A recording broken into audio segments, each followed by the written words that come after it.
mabvi kunonamata kuti Mwari dai mandipawo murume anondiroora, Mwari dai mandipawo mukadzi wokuroora. But at the same time, unotori newako kudhara. You don't have that faith yekuti Mwari vachandipa. I don't need to look for something.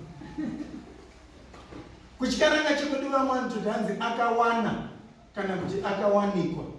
Chinowanikwa ndichanga chakarasika. Hallelujah. Hallelujah. Amen. Chinowanikwa ndichinenge chakadini? Mwari vane chakuita mulife yako. Don't trouble yourself nezvinhu zvisina basa. Concentrate with the things of God. Uchaona kuti Mwari ndi Mwari vasinganyadzise. Urwere hwauri kuti urwere. One day uchakomuka wakanzwa kuti kuzondembozitambura nemusana kumusana pasisina wani. Amen. Kuzondembozitambura bengekete rangu iri zvaraitiita so kwapasisina wani. The Lord is that be still and know that I am God.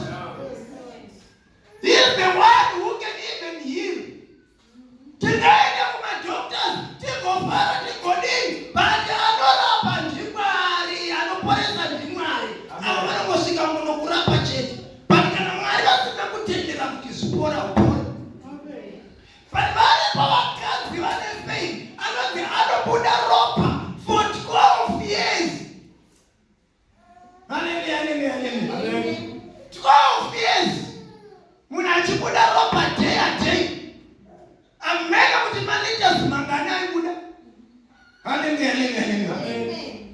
Vaitomuziva nekuti mukadzi wokubuda ropa. Akanga ave nerimwe zina. The real name yake haitaurwi. Kana mbebhiri macho haina kutaurwa. Kuri kungozi mukadzi waibuda ropa.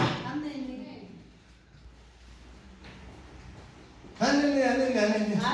But zvinonzi mukadzi wakaenda kana even kudzin'anga, wakaenda kana even kumaprofita, wakaenda kune vaifungidzira kuti izvi ndozvita zvacho zvekurapa.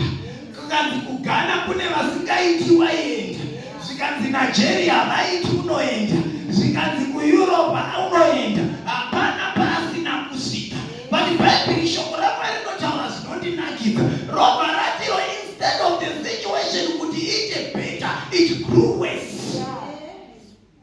Haina kumbodzokera pasi because waenda kuna dhokotera vanonzi ava ndo vanozvigona. Yakaramba ichikwirira ndopa akasvika papoint yekuti no man, zvese zvandiri kuita izvi hazvina kana nematuro. Pane akaita kuti ropa racho iroro rivepo, ini ndivepo, ari kuti be still and know that I am God. Amen. Ndopaanongonzwa kuti Jesu ari kudarika nepamba. Zvinonzi anotambura. She struggled. Achipusha nanivanhu, achipusha, achipinda, achipusha. Vaimuziva, vaibva vatanga kusetukira musaiti vakati tinozadzwa ropa. Vachimupa wei achipinda achienda. Nokuti vaiziva kuti uyu munhu anogara chidini achibuda ropa. But she developed a faith in her mind. Faith of higher level, not lower level. Sunday school, Garepa Stone.